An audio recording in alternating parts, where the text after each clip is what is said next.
Good afternoon, everyone, and welcome to another edition of our Justice and Pieces guest speaker series. Today, a little break from our venture coverage. I'm happy to talk to students. I think it's great to hear from students and advice and knowledge that can be shared to current students as well. So today, we're joined by a pair of students from Sheridan College. First, we have Alex. So perhaps, Alex, maybe you can start and do a quick introduction of yourself, and then I'll introduce Franco right after. Yeah, absolutely. I'm Alex. I am a fourth semester paralegal student at Sheridan College, and I'm also a director of communications for the Paralegal Students Association at Sheridan College. And then we have Franco. So hi, Franco. Thanks again for joining us. And perhaps you can give us a quick introduction from yourself. Good afternoon. Thanks for having me.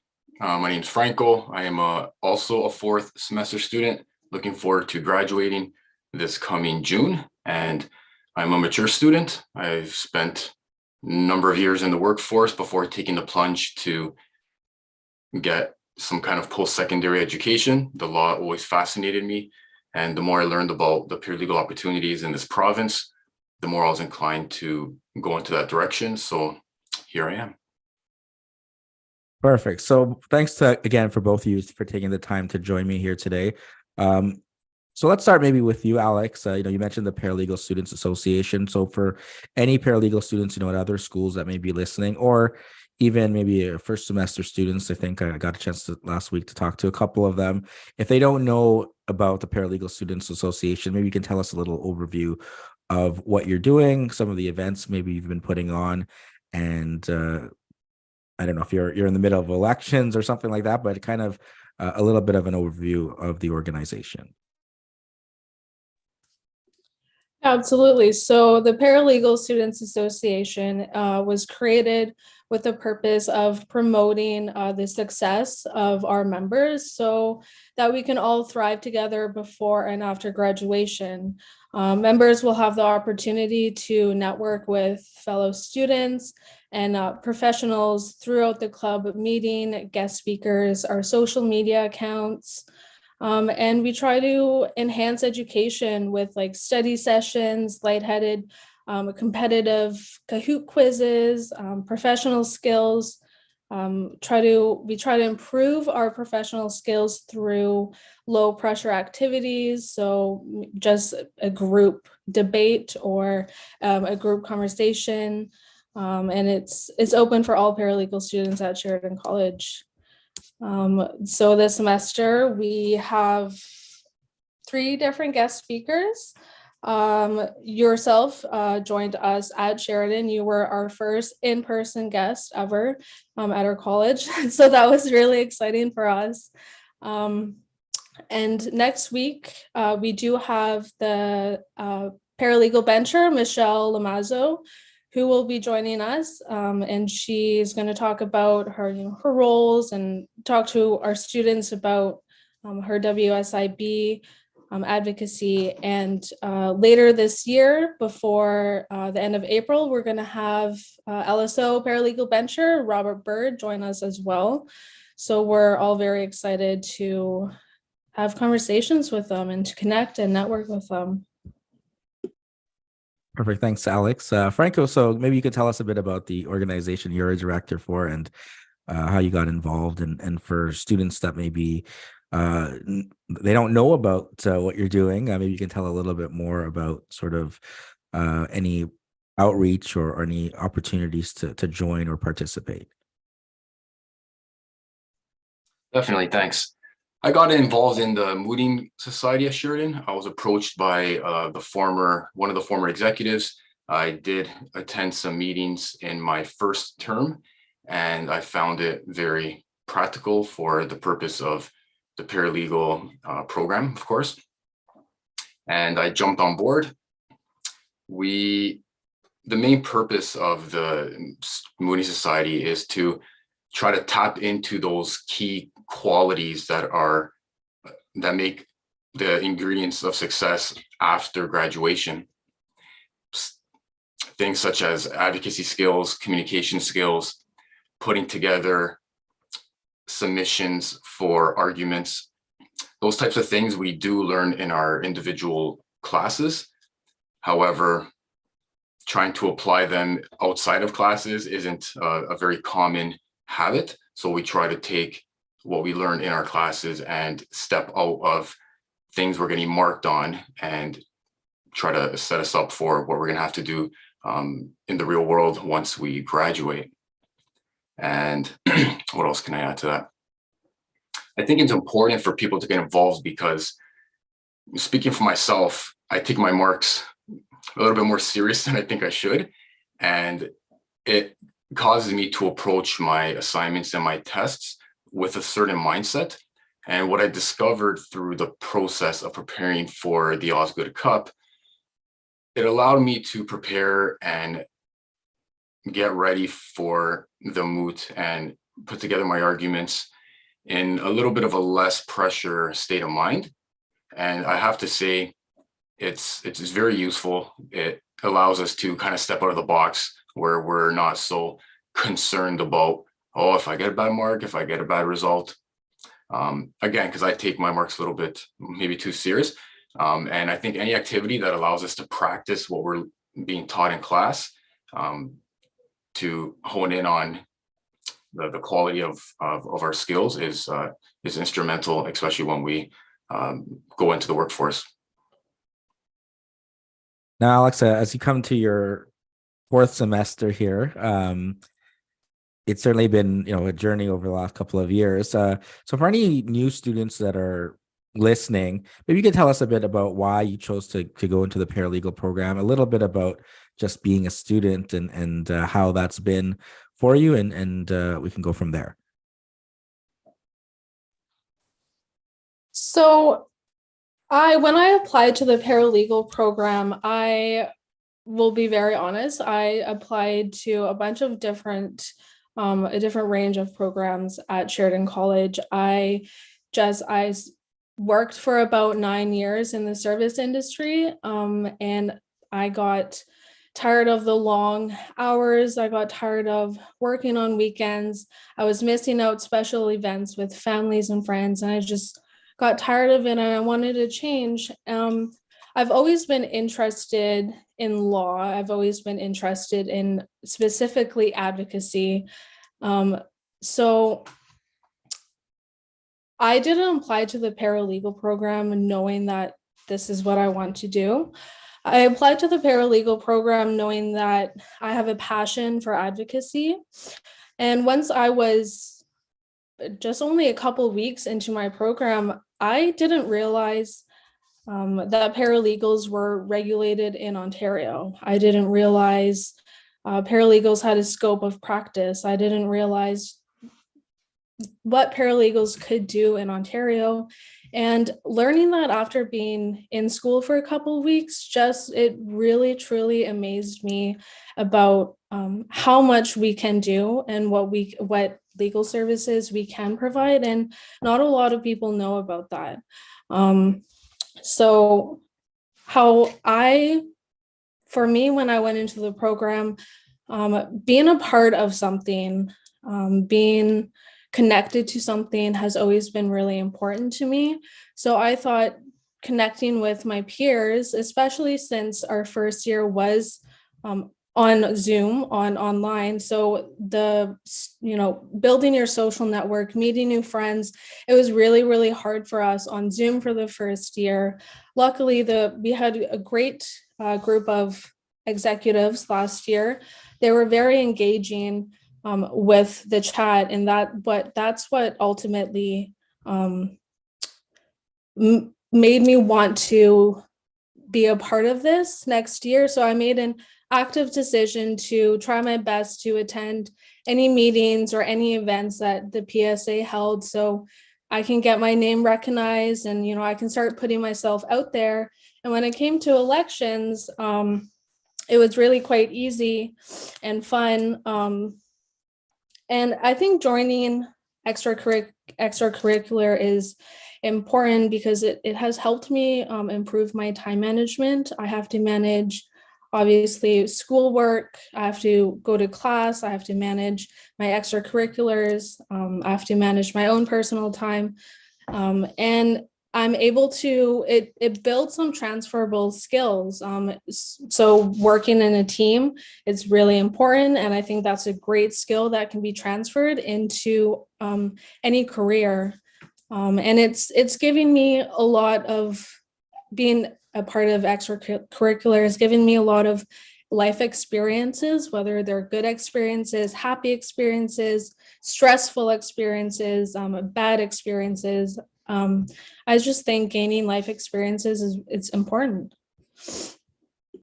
Now over to you, Franco. And you mentioned being a mature student, and I think you've been involved in like supply chain and something that, again, others might be thinking, from their careers right now, if they're thinking about a paralegal program, how does this relate, right? And coming back to school after years away from it, maybe you can share a little bit about how that feeling was, and maybe you can provide some kind of advice for any other mature students that are just starting in the program or thinking about even joining a paralegal program, about, to rest assured that you belong here and you can thrive here. I can echo a bit of the sentiment that Alexandra just mentioned. In terms of my working career, I would have to say that I found myself advocating for the frontline workers in terms of their interests. And I fell into that because I myself, when I started off working at a logistics company when I was a teenager, I worked in the front lines for several years before I was fortunate enough to move into a management role. And I experienced those challenges that sometimes those workers have to go through. Because at the end of the day, we need managers, we need executives at the top, and we also need people on the front lines that are doing the physical, labor-intensive tasks that are required in our economy. So as I progressed into different roles with different companies, I always found myself doing the same kind of habit where, I try not to put my manager interests ahead of the interests of the frontline workers, because in the end, if you look out for them, they're going to look out for you, and the company's better off for that.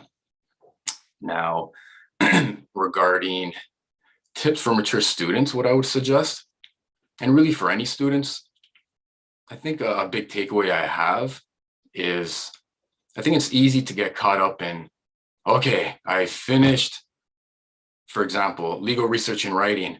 I don't want to deal with that again. It was so much reading, so much case law. There's a number of things that people can list as to the challenges in a specific course like that. But I think it's critical to carry forward the things you're learning and the skills you're learning in each of those classes, because you will be prompted to use those skills in the third and fourth terms. So I think it's critical that you bring forward, and it's kind of a given, but I think in the moment when you're moving on to your next course load, you kind of just want to focus on what's ahead of you and kind of, forget about some of the challenges you may have had in the past. But you really do have to bring forward everything that you took in the past semester or past 2 semesters, because as you progress to your 4th term, you're going to be called upon to tap into everything that you came across in your first 3 semesters.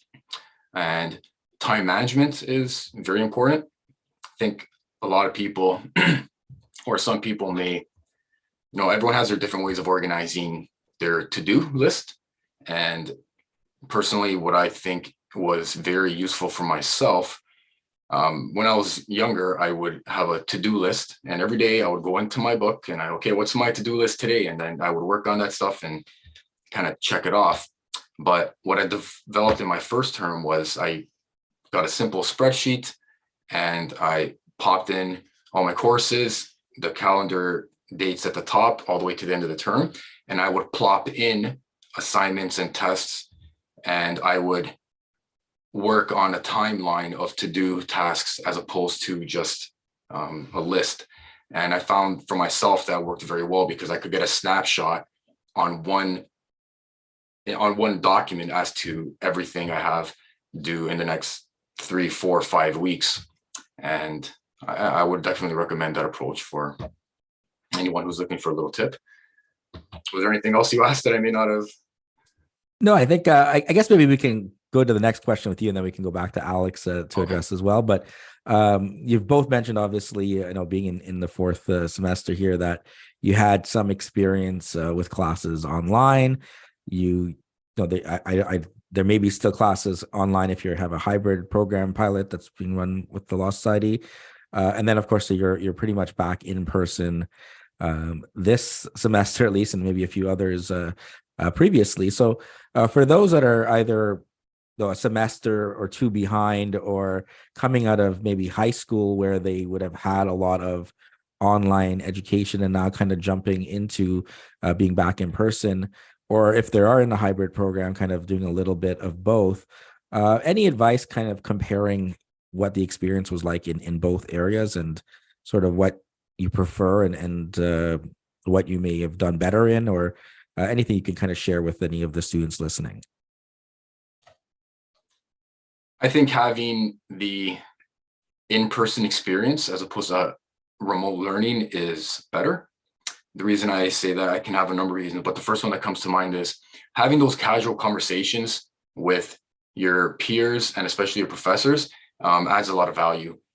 You're a little bit maybe less or reluctant to ask a bunch of random questions to your professor remotely, but it's so much more easier and so much more personable to do that in person.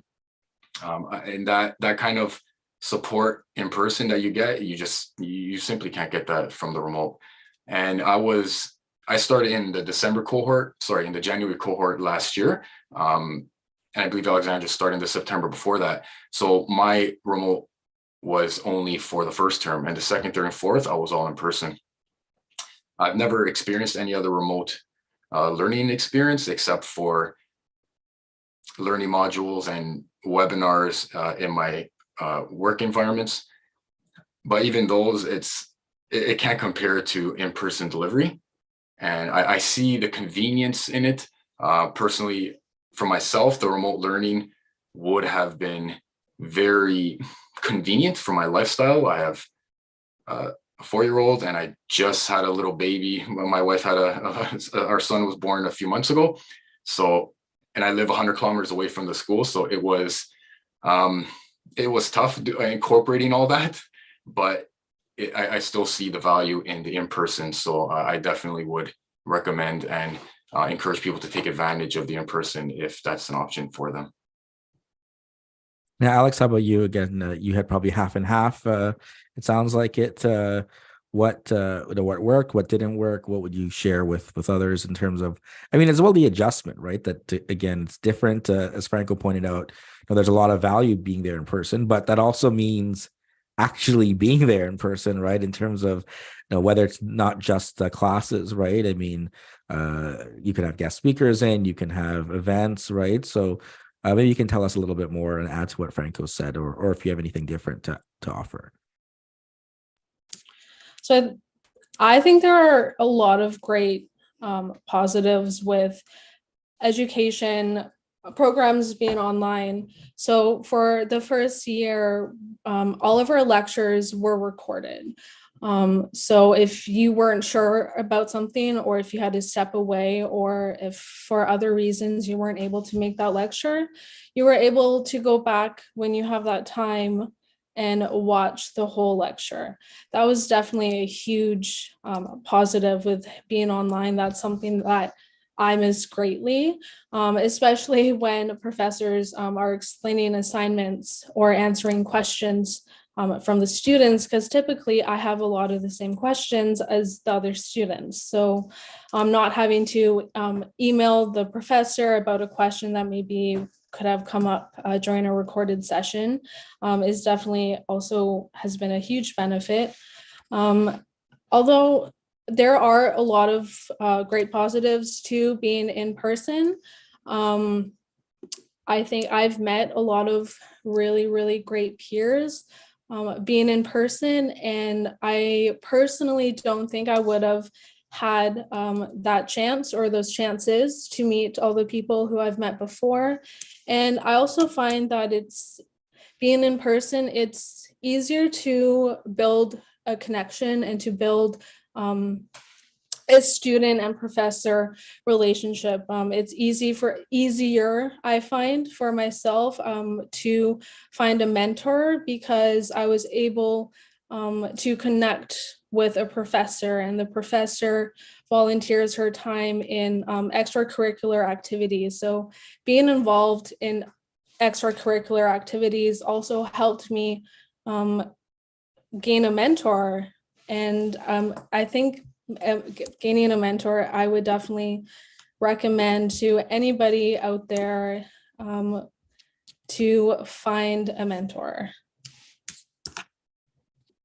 So speaking of extracurricular activities, again, I know both of you had an opportunity to compete in person, I guess for the first time in a few years, at the Osgood Cup.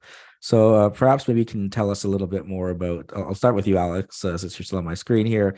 Maybe tell me a bit about, and tell anyone listening about what that experience was like, what your experience mooting and doing mock trials was like. And on top of obviously getting a mentor there, what else did you gain from those experiences?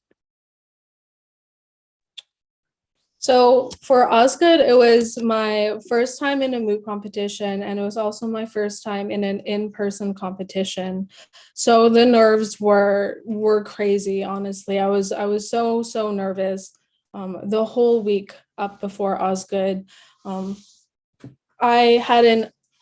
was not in an ideal position going into this competition, as my co-counsel, who was my co-counsel, her partner wasn't able to make it to the competition.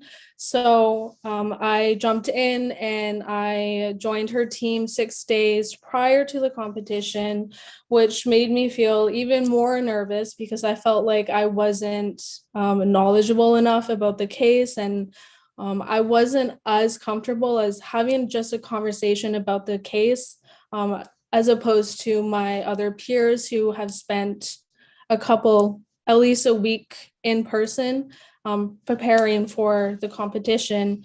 But overall, I'm really glad I did it and that I put myself out there. I overcame a huge fear of mine, which is crazy, but it is public speaking.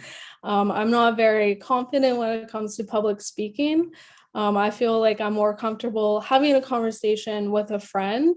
I feel like I also sound much more intelligent when I'm having a conversation with just a friend, because sometimes I'll get so nervous, I'll forget English, or I'll forget a word that I want to use. So it felt really good overcoming a fear, and it built my confidence.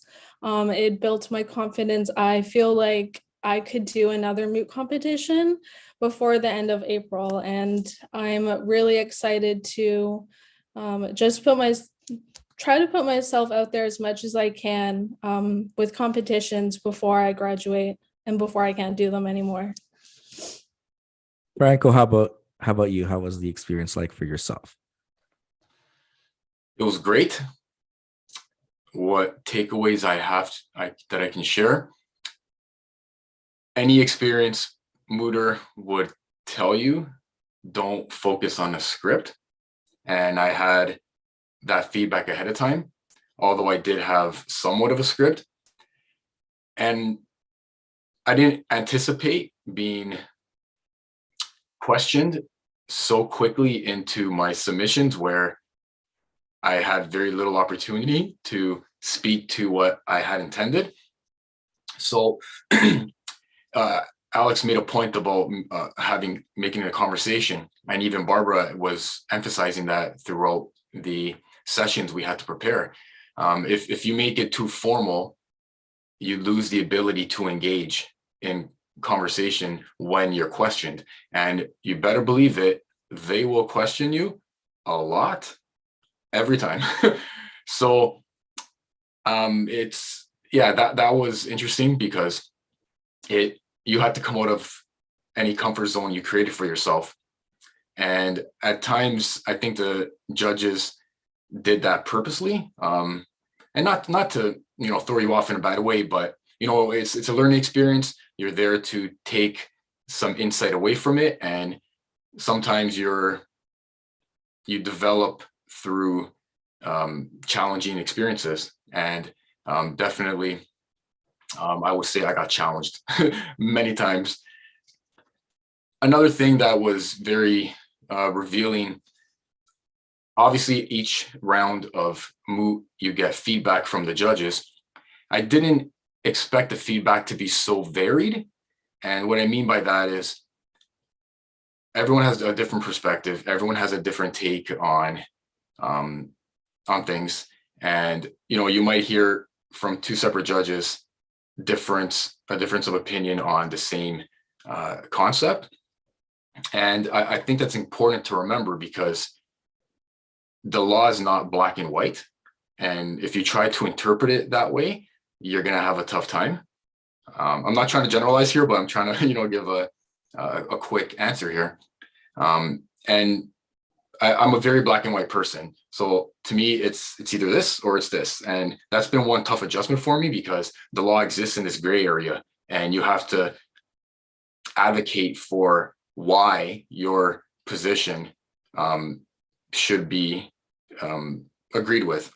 So it's hearing all those different perspectives is a key takeaway, because you're going to be dealing with that a lot when you enter the workforce.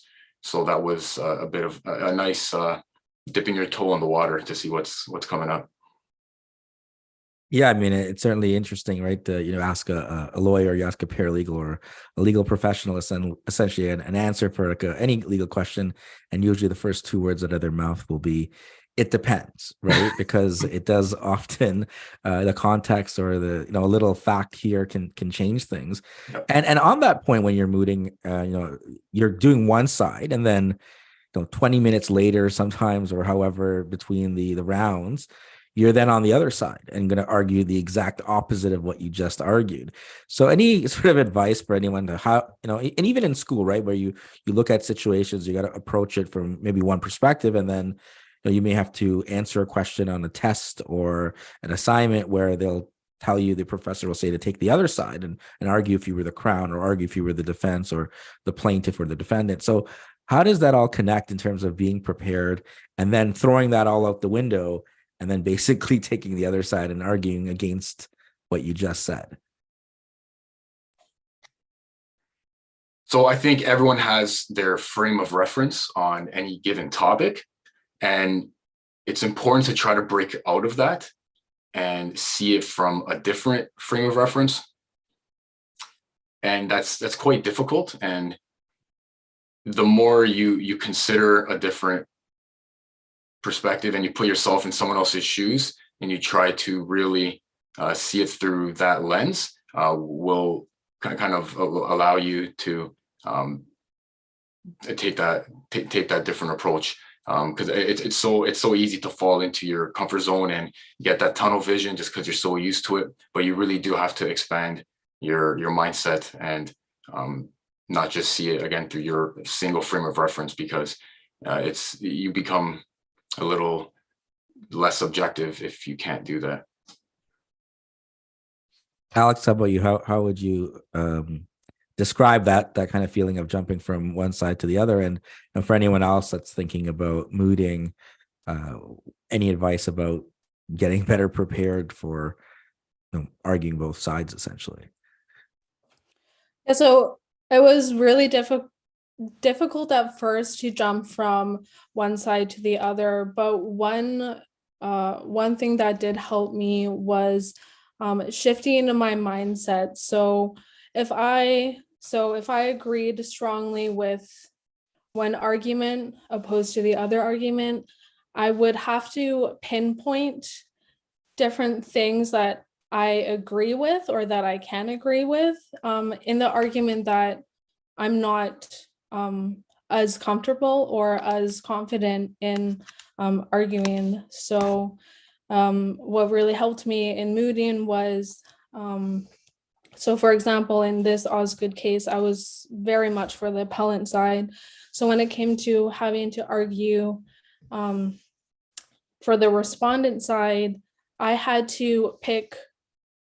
It was only one one fact in that side that I agreed with, and I changed my mindset, and I started to think about what my interests were in that one argument that I can get behind.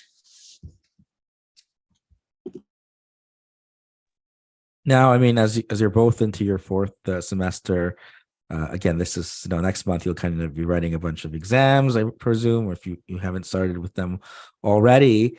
And then what's next, right? And I think that's sort of the topic. I've been talking with some of the venture candidates. I'll be speaking with Barbara in 20 minutes, it looks like. And we'll probably touch on sort of that, the next steps there for students. So maybe we'll stay with you, Alex, and you can tell me kind of what your plans are after you get through all your exams for the rest of 2023. So once I'm done my exams, I will need to do a placement for a month. Personally, I don't feel prepared enough, or should I say confident enough, to write my P1 exam in July. So right now, my P1 exam is set for November. I'm not sure how it's going to work out, but ultimately, an ideal situation for me I would like to do additional, I don't know if you would call it volunteer work, but work at the firm or wherever I'm at for my placement to see if I can stay an additional however many days or weeks until I really gain that confidence in myself, because ultimately I think the only thing that is holding me back from writing my P1 exam right away after I write my exams at school is I'm just haven't built up that confidence in myself yet. Thanks, Alex. Franco, how about you? I love the concept of having my own practice. That would be a little bit of a pie in the sky intention at this time, but immediately following graduation and taking the licensing test, and during that time, I hope I can secure some type of position that can exploit the skills I've gained throughout my 2 decades in the workforce and the education that I've attained with Sheridan. I see myself as a very passionate person. I, again, feel that I can advocate for the people in the front lines that are doing the gritty, dirty work that not everyone wants to do, but sometimes you have to because you got to put food on the table. And considering the economic situation the world is in today, there's a lot of challenges facing businesses. And when businesses face challenges, unfortunately, it trickles down to the workers. And I see myself working in a capacity that improves their standards of or their circumstances in their work environment, or unfortunately, if they're no longer in that work environment that they need some kind of help with after the fact attention. So I hope to see myself over there. I've been fortunate to secure a placement with a union. I'm very, very excited about that. Can't wait to jump on board with them.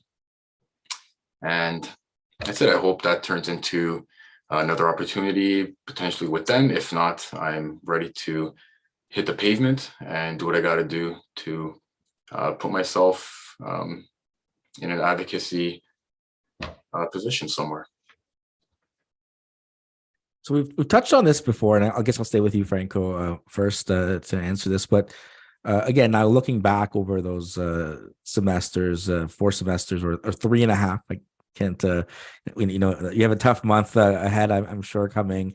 But in terms of growth, right? I mean, similar to in the mooting competitions, you go from round to round to round, and you learn from what you did in the first round.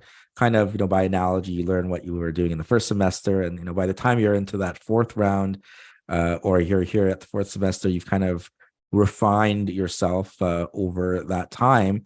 So having that benefit of going through these 4 semesters now and looking back for again, like I was there last week, and there was a few first semester students that were just all filled with questions and curiosity.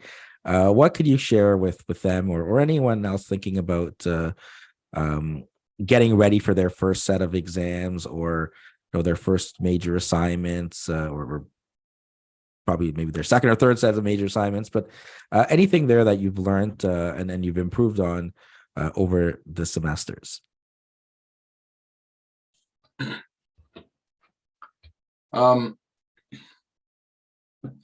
So one thing you can do if, for example, when you're, so like time management for one thing is going to prepare you and set you up for success. And what I mean by that is when at the beginning of each semester, everyone knows this, you got a course outline, you know exactly what's going to happen on what week.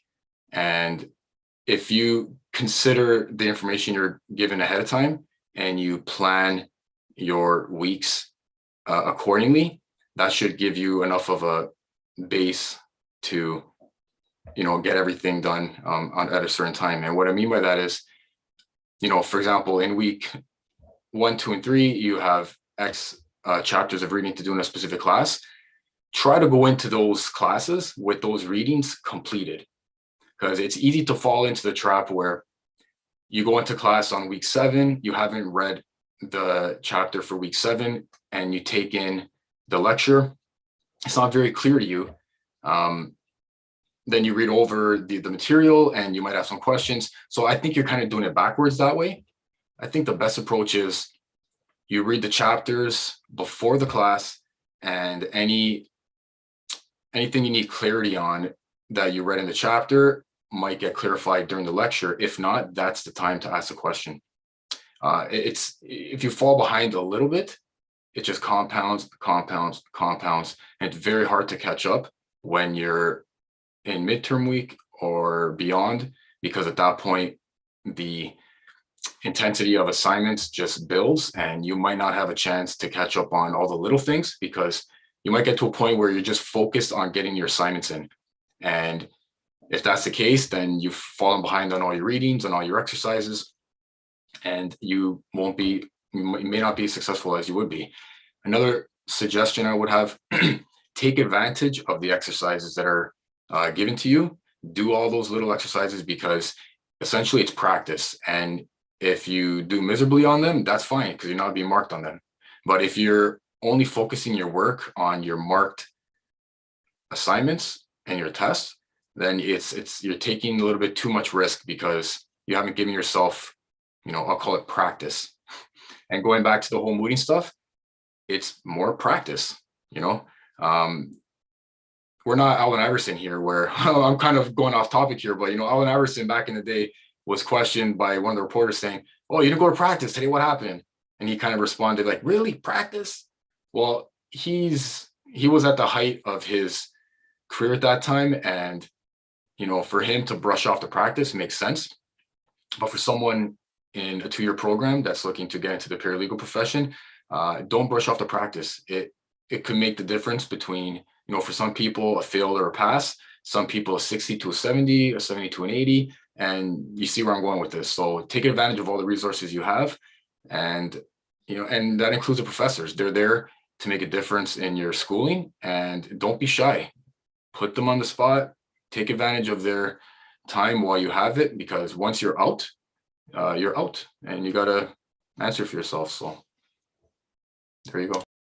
Yeah, I was going to say, I always prefer the anecdote of, I think it's Julius Randle was saying when he used to play with Kobe, they got into the hotel and Kobe would say, "Well, where are you going?" And say, going to go see some friends, family. I think he was from Texas, and they were playing Dallas, and Kobe's like, "No, we're going to the gym." Right. So even at the height of your peak there, I mean, practice is always certainly important. Be more like Kobe, I guess, have the Mamba mentality. Alex, how about you? I mean, certainly me and Franco could probably go on a rant here about basketball. We'll save that for another time. But what about you in terms of what you've learned over the 4 semesters that you could share for any of the 1Ls that are listening? I'm gonna have to absolutely agree with Franco. If your professor releases slides like PowerPoint slides before your lecture, read them. Read them and go prepared to class with questions. That is that, and go to the core classes as much as you can.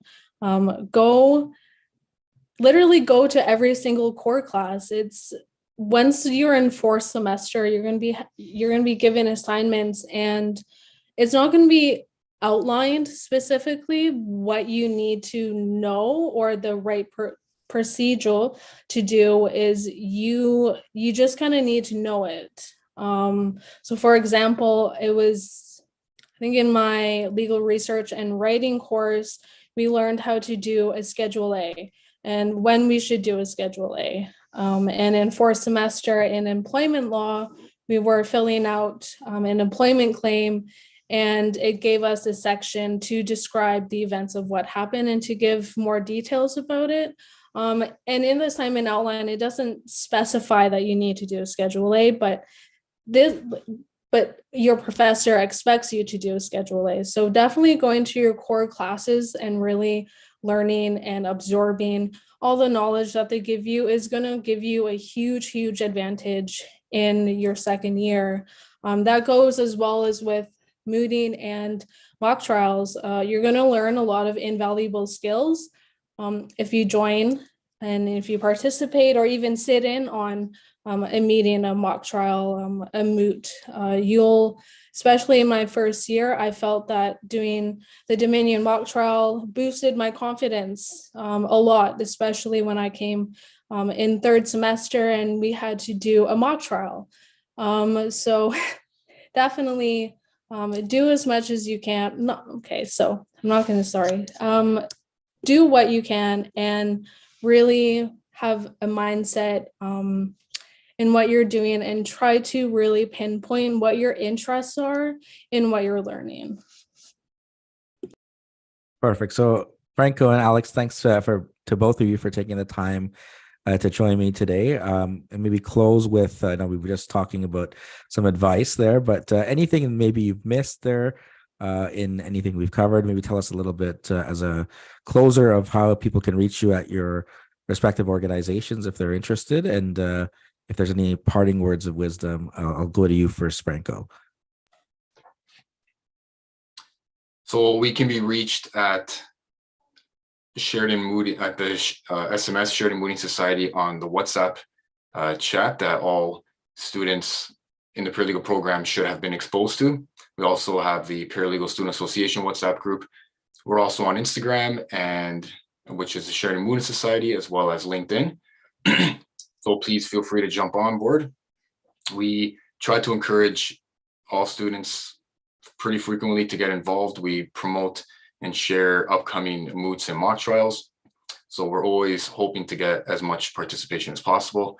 And we do inform people that there are supports if they decide to get involved. Parting words. One thing I didn't mention, as you're progressing through your studies, just consider that at some point you should narrow down what scope of practice you want to specify on or specialize in. As much as you want to be a jack of all trades, I would recommend having at least one, if not two, but at least just try to focus in on a specific area of practice to become a specialist. This way, you can maybe tailor your schooling to that and target field placement to that area. And it'll just allow you to have a bit of a goal in mind. And I think that's it. Thank you very much for having us on. Perfect. Thanks, Franco. Alex, I guess you got the last words here. Any parting words of wisdom, and then tell us a little bit more about the Paralegal Students Association, where you can be reached. So one last thing I'll say about school or about college is college might not be everything that you're working it up to be. I